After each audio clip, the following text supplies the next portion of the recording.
Israel menuduh Presiden Perancis Emmanuel Macron melancarkan perang salib melawan negara Yahudi pada Jumat 30 Mei lalu.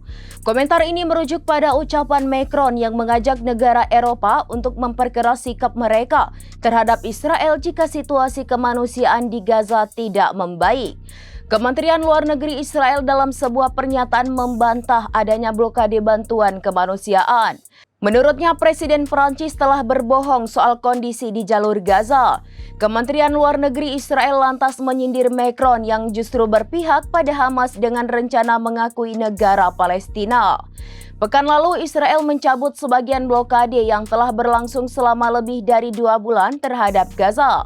Sejumlah truk yang mengangkut bantuan kemanusiaan akhirnya diizinkan masuk dalam jumlah terbatas.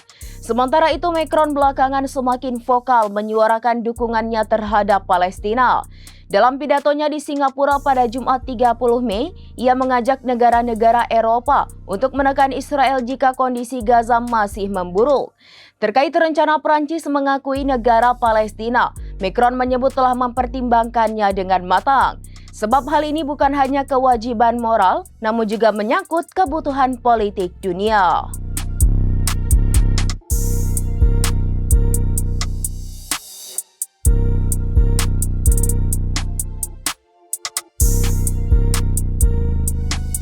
Demikian informasi terkini Syederalun. Saksikan terus informasi lainnya. Jangan lupa like dan share seluruh akun serambinews.com.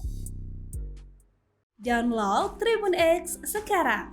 Menghadirkan lokal menjadi Indonesia.